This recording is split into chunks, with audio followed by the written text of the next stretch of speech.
Welcome to another episode of Ask Better Questions. In today's episode, we'll be covering a few recent developments in AI news and some of the use cases for AI and how it's currently being deployed by clients. But before we get into the episode, I'd like to take a moment to thank our sponsor, Colorful Solutions. With my standard disclosure, I am a director at Colorful Solutions, and we are the people to speak to if you're looking for independent advice on AI implementations. If you're in the market to automate or implement AI in any of your business processes, be sure to reach out. Links are in the description. So first to the news. Recently, OpenAI, the people behind ChatGPT, have announced an enterprise version of their popular large language model. ChatGPT Enterprise is a specialized version of its AI assistant tailored for business. Key features include a substantial 32,000 token context window, unlimited usage, and accelerated query speeds. So 32,000 token window means you can handle much longer queries and you can handle them a lot faster, and there is no limit. So obviously there is a cost associated with this, but we'll get to that. Security is also a priority with robust data encryption, so SOC 2 compliance and administrative console for efficient management. Prominent companies like Block, Canva, and PwC are already leveraging ChatGPT Enterprise for various tasks. It's important to note that its strengths are in analysis, explanation, summary, and translation, rather than actually providing factual information. You want to use it to do the data analysis, explain the data, summarize it, that sort of thing, but you don't really want to use it to provide factual information or draw factual information and inferences. And getting back to that price thing, pricing details have yet to be disclosed. So basically, a lot of businesses are eager to learn more about it, but at this point in time, jury's out on that one. So kicking on, and still on the topic of large language models, the latest release of MLPerf. Inference introduces new LLM, so large language model, and recommendation benchmarks. So this is a great leap forward in the realm of AI testing. This is a little bit more technical. The latest release of MLPerf Inference version 3.1 represents a significant advancement in AI testing. This benchmark suite has attracted a record number of participants with over 13,500 performance results and up to 40% improvement in performance. Notably, it boasts a diverse group of 26 submitters, including tech giants like Google, Intel, and NVIDIA, as well as newcomers like Contech, Nutrex, Oracle, and TTA. MLPerf Inference measures the speed of AI systems in executing models across various scenarios, from generative AI chatbots to safety features in vehicles. The release introduces two new benchmarks, one for large language models using GPT-J reference models to summarize CNN news articles, and the other recommended benchmark refined to align with industry practices. These additions reflect the evolving trends in AI adoption. The benchmark suite covers data centers and edge systems, showcasing a wide variety of processors and accelerators across computer visions, recommender systems, and language processing. It includes both open and closed submissions in performance, power, and network categories. Closed submissions use the same reference model for fairness, while open division participants can submit various models. As AI becomes increasingly integrated into our lives, MLPerf's benchmarks play a crucial role in evaluating and shaping the future of AI technology. The tech nerd in me gets very excited with this sort of news, and standardization and benchmarking is just brilliant in my opinion, certainly with my background. So moving away from large language models for a moment, Stability AI have unveiled a stable audio model for controllable audio generation. Stability AI has introduced Stable Audio, a groundbreaking latent diffusion model aimed at revolutionizing audio generation. Now, this innovation allows for precise control over the content and duration of generated audio, including the creation of complete songs. Unlike traditional audio diffusion models that struggle with fixed duration generation, Stable Audio overcomes this limitation, enabling audio generation within specific lengths or specified lengths. Key features of stable audio include its use of downscaled latent audio representation, resulting in significant faster inference times.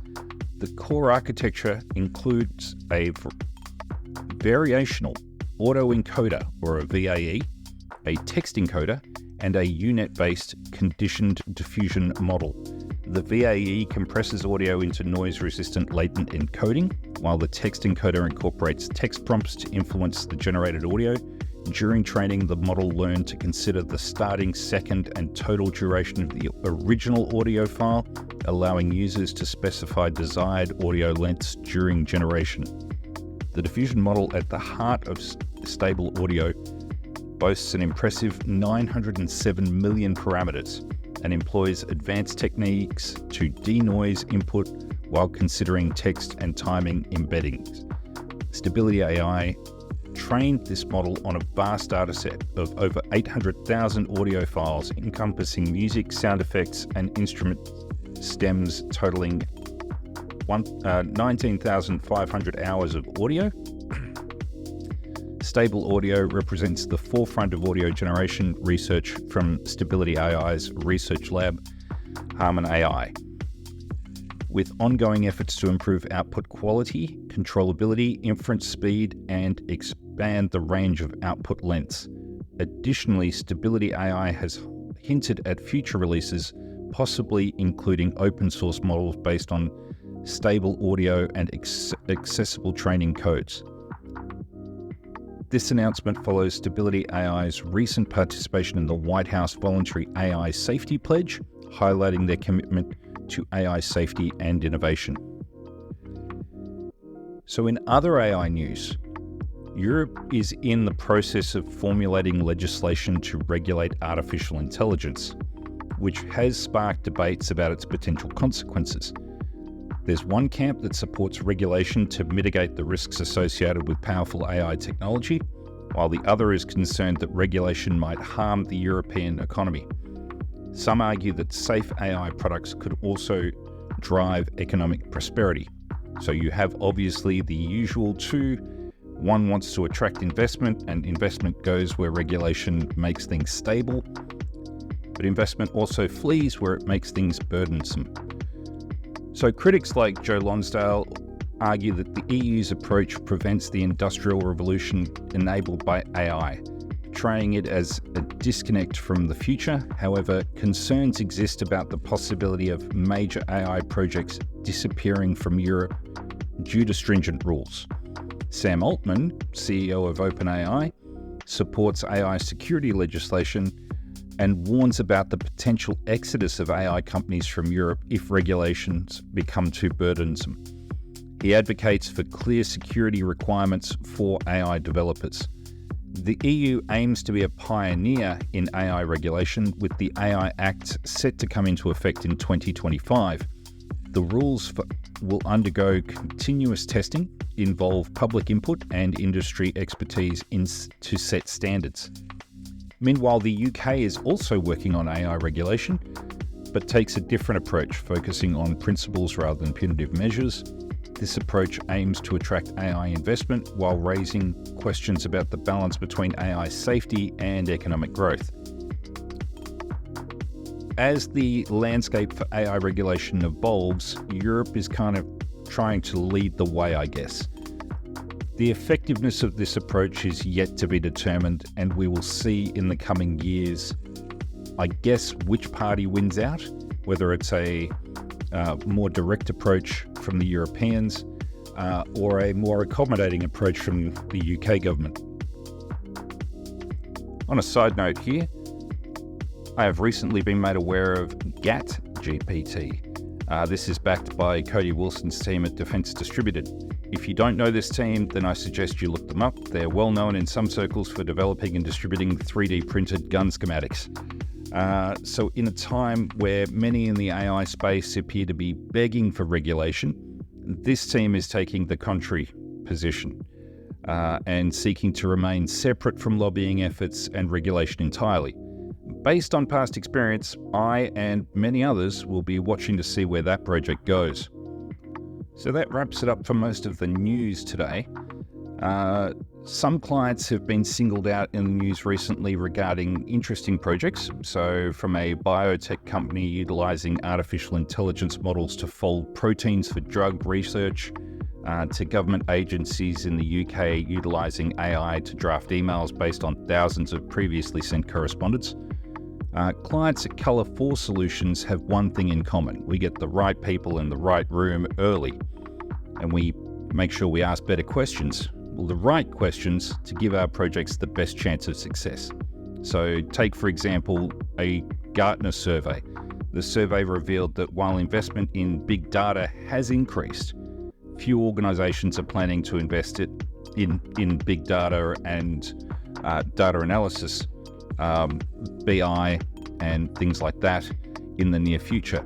In 2016, 48% of companies invested in big data, which was up 3% on previous years. But the percentage of those planning to invest in future years has decreased from 31% to 25%. So the survey emphasized that the focus has shifted from big data itself to solving specific business problems using data. Now, the survey conducted amongst Gartner Research Circle members highlights the importance of using big data strategically rather than treating it as a separate effort. Success in big data initiatives depends on a holistic strategy that encompasses business outcomes, skilled personnel, data, and infrastructure.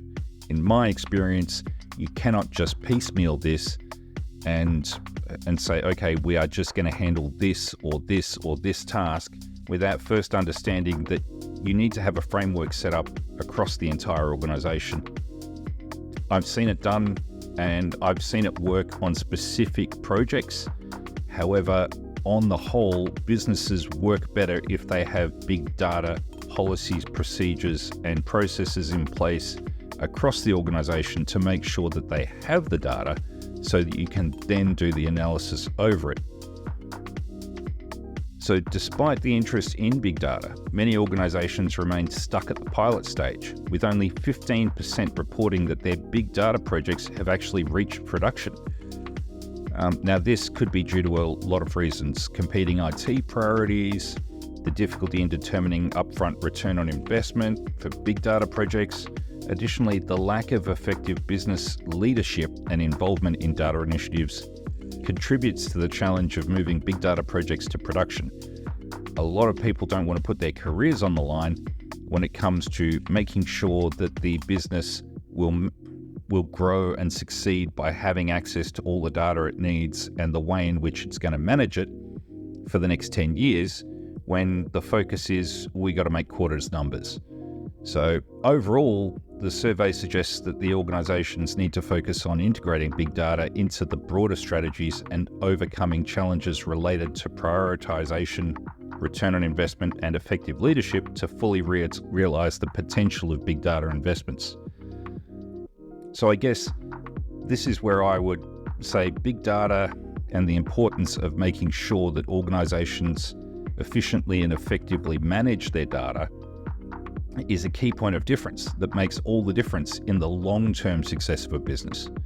And in this day and age of increasingly short-term, short-sighted, 1 year at most, long-term practice, or at least planning, you can really miss the wood for the trees, so to speak, when it relates to long-term viability of organizations. This is something that Google and Apple and very large companies have got right very early on. They've set their goals, they've made sure they're collecting the right data, and they, much like the NSA, collect it all. Amazon is a great example. Everything they do is right down to recording what, where, how, and when, so that their logistics team can get every ounce of efficiency that they can out of their warehouses. Now, Amazon is, for most people, a good shipping company. Those people in the know that they are basically Amazon Web Services, and by the way, they also have a side business delivering books and other stuff. But that may have been how they started, but now they seem to be a web service company. That said, the lessons that can be learned from the logistics behind the delivery processes for Amazon would take decades to study.